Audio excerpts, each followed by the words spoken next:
and move on, we will continue to suffer from invisible wounds. Like Dorothy from Kisumu, who told me in 2009 how she was brutally raped in Naivasha.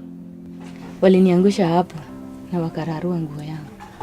Mwingine akaanza, huyo mwenye alinifikia kwanza akaanza akamaliza. Tena mwingine akaanza akamaliza. Tena wengine wananifukuza nikienda. Sasa watu ngapi? Watu 5. Sasa venye nilienda kwangu, nikaenda tu pole. Nikae kwangu ama nifanye nini? Yaani mwili inaenda tu hivi. Na sijui nifanye nini. Akili imepotea, mimi na kuangalia tu kama macho, hata sasa sijui. Akili kanifikijia. I brought her to meet Mary because survivors can help each other understand more about what happened.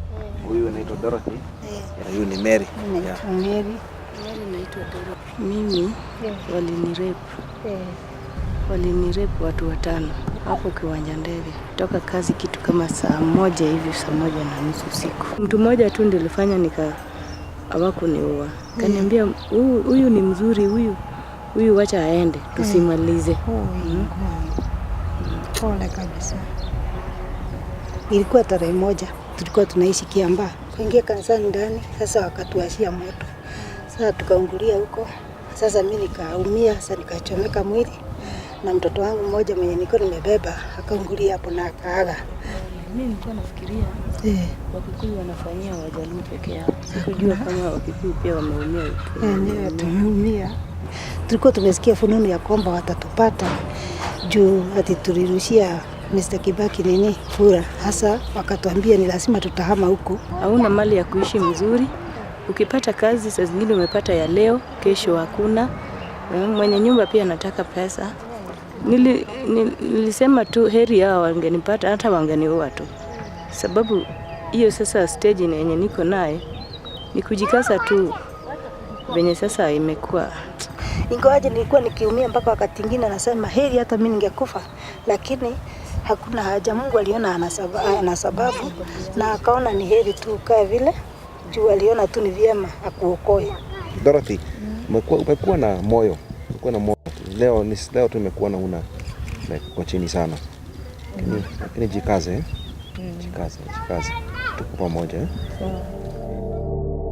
Many attackers made it clear that sexual violence and mutilation was a punishment for belonging to a particular political party or ethnic group, like the so-called revenge attacks, which targeted innocent people, not combatants. How are we dealing with that? Not at all, it seems. Yet these are very serious crimes. Sexual violence as a tool of conflict is a well-known tool. It terrorizes, it attacks the individual, it attacks the family, it attacks the community. So it's very commonly used in conflict situations. And it is also used as a way to reward combatants. And in the situation of Kenya and the post-election violence, that was no exception.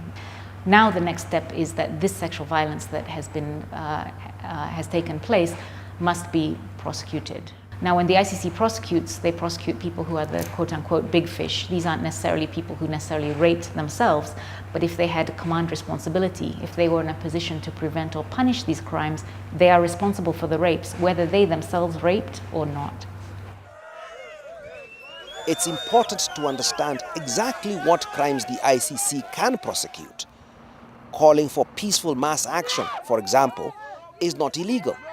It's a fundamental right. But protesters have individual responsibility not to commit crimes. So what are crimes against humanity? Priscilla Nyokabi from Kituo cha Sheria explains they don't just harm the victim, they offend our very sense of humanity. Kama lile la kuua watu wengi. Mass murder. It's like killing many people, mass murder. The penal code says if you kill one person, you'll go to court.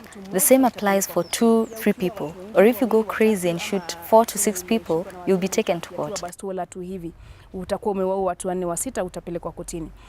if you kill many people with a motive, that is going into one house, kill, jump 2 houses, kill in the next house, jump 3, kill in the following house, you have killed many people because of the way they look, their tribe, religion, or for political affiliation. Kwa sababu ya jinsi wanavyokaa, ama kwa sababu ya kabila yao, ama kwa sababu ya dini yao, ama kwa sababu Then you've committed crimes that cannot be tried locally. The international community takes such crimes seriously and you will have offended the whole world. Na makosa hayo ni makosa ambayo nchi za kimataifa zinayachukulia kwa uzito sana. Na makosa mengine yanafanywa kwa ukatili. Some crimes are done in such a savage manner, it's difficult to comprehend, like disemboweling a pregnant woman. Mtoto wanatolewa, unajua hata uwezi taka kuona picha kama hiyo. Ukisoma ripoti ya Waki, utaona The Waki report describes how a man watched as the brother was killed, how a father watched as the entire family was killed, watoto wake wote wameuliwa na yeye anawaangalia. Ama mama amenajisiwa, or a woman who was raped in front of her husband and children just because she was from a particular tribe or political party.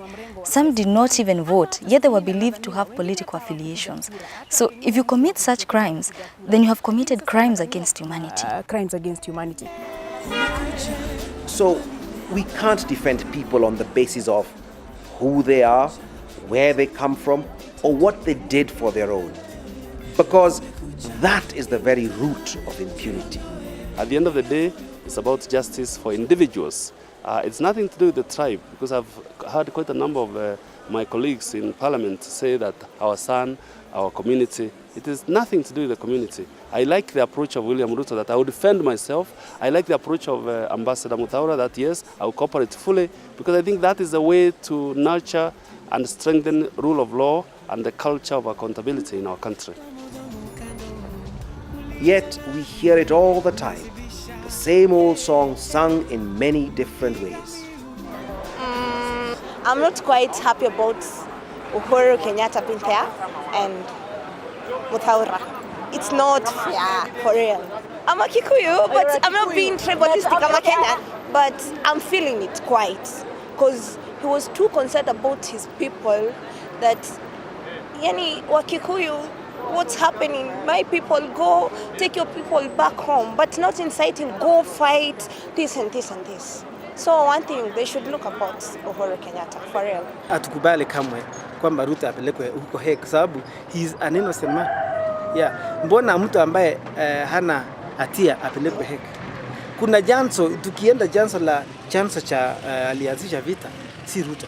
There is a source where the whole trouble came from. This is a war between the Kikuyus and the Kalenjin, and they should not involve other Kenyans.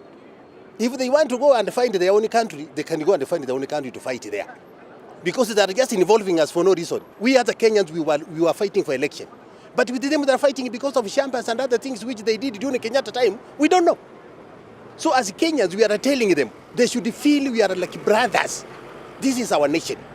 And they should not feel like they are important than the other Kenyans. Kati kiongozi wa kabila anasema anatulinda. When a tribal leader claims he's protecting his community, that's dirty politics.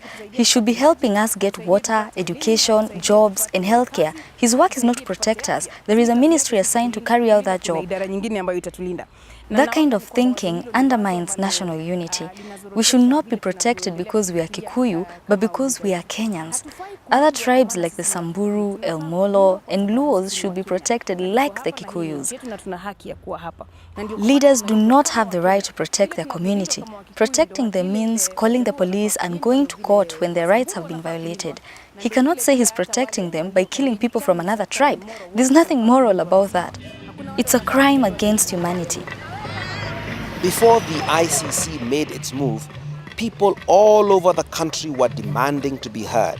The screen we have, which we are calling the Beast, is a spectacle.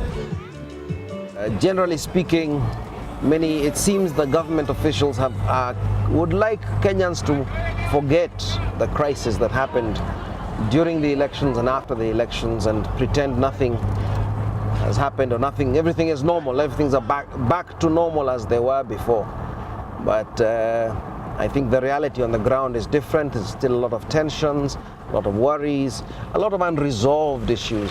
So the content is justice, and can we get justice? And I'm sure Mr. Kiai, I would just hear people from Eldoret complaining, especially the Kalenjin community. They are acquired people. I would just hear you complain that somebody was killed because they is also suffered. Like what the picture the international community is getting is as if we are the ones who caused the suffering. That is what I need you yourselves, Morais. They were paid money to kill. What do you get after killing your neighbor? So 2012 watoto wetu wawe macho ya kuona ya kwamba hata ukiua utaua language somewhere alone, na matajiri watabaki wakilala na wewe ukiumia pale ambapo watakuwa wameenda kuumia. Mimi maoni yangu sana ni hii kitu inaitwa impunity. Impunity hata hapa Kenya ndio iko na shida hata kuliko katiba, na hiyo ni maoni yangu. Kwa hivyo ningeomba hata Ocampo akiweza kumaliza hii kesi tuko nayo, hata sisi wananchi tungefurahia sana hata kuliko hii katiba. Now we need to give justice a chance. Let's hear the evidence and see how the ICC works before rushing to our own judgment. Because ending impunity is the responsibility of every Kenyan. Getting justice is not just a process in court. It's about you too. We must rise above that first thought. Don't touch my community. If you really want peace and justice, let individuals take responsibility for their own actions. Don't carry the cross for them. Even better, get involved in what the ICC is doing. Victims and survivors of violence have a right to be represented in the trials by Kenyan or international lawyers registered with the ICC. And ordinary citizens can and should write to the ICC. So make sure your voice is heard. For tomorrow will surely come.